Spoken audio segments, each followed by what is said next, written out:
Ya pemirsa, hampir sepekan belakangan gelombang laut di pantai selatan Indonesia Bisa gelombang pasang setinggi merusak 4 meter disertai angin kencang merobohkan satu rumah warga. Saudara, gelombang tinggi yang menerjang wilayah pesisir utara Kabupaten Sikat.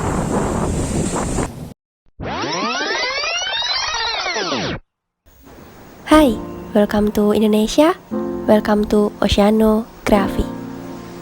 Sedih amat backsongnya, kita ganti.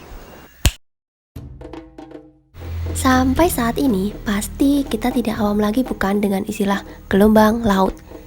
Gelombang laut merupakan salah satu parameter laut yang dominan terhadap laju mundurnya garis pantai.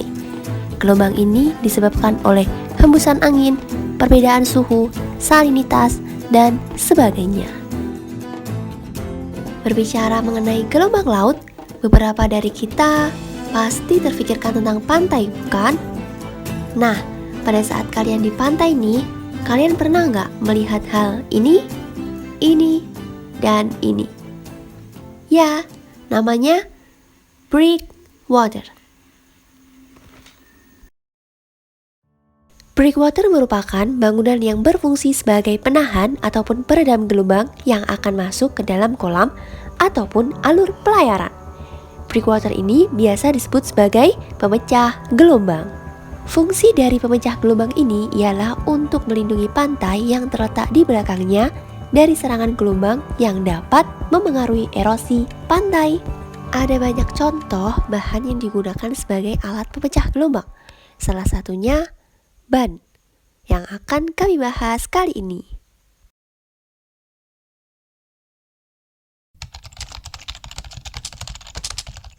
Ban merupakan alat yang sebagian besar terbuat dari karet yang punya sifat lebih kuat dan kedap terhadap air. Ban ini juga dapat bertahan 5-10 tahun apabila pemasangan dan penggunaannya tepat. Tapi berapa sih biaya per meternya? Estimasi biaya dari ban bekas kira-kira mencapai 1,5 juta per meter berdasarkan harga ban bekas di pasaran. Dan biaya total dengan bambu ataupun tali dan ban bekas mencapai kurang lebih 2 juta per meternya. Konstruksi dari breakwater ban sendiri terdiri dari ban karet bekas, bambu, dan tali. Untuk bambu biasanya digunakan di dalam ban dan ditancapkan ke dalam tanah, kemudian diisi dengan sedimen agar lebih kokoh untuk menahan gelombang ke pantai. Untuk tali sendiri bisa dilihat dalam video bahwa tali ini digunakan untuk menali antar ban supaya ban lebih rapat.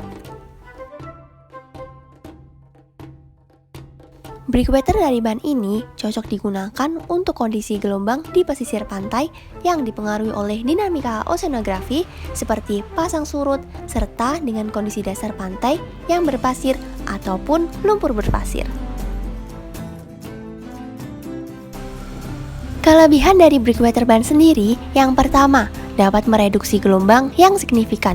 Kedua, dapat membentuk sedimentasi dengan cepat. Yang ketiga, material ban bekas mudah didapat dan harganya murah. Yang terakhir, dapat melindungi tambak dari gelombang dan pasang tinggi.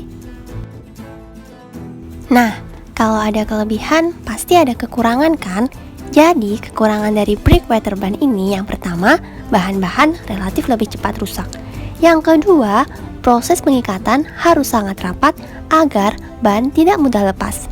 Yang ketiga, perlu pemeliharaan yang rutin pada ikatan dan bambu. Inovasi pembuatan breakwater dari ban ini udah ada loh di Indonesia, salah satunya oleh Merky Corps Indonesia yang membuat program dengan membangun apo ban bekas di kota Semarang.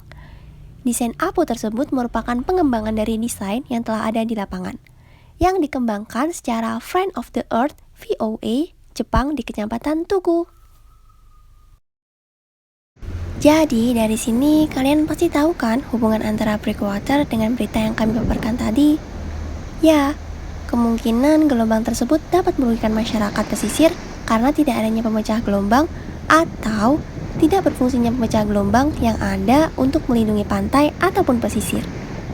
Jadi penting sekali adanya pemecah gelombang di tempat-tempat tertentu seperti pelabuhan ataupun pesisir yang terdapat banyak rumah warga agar meminimalisir dampak gelombang yang dapat merugikan nantinya.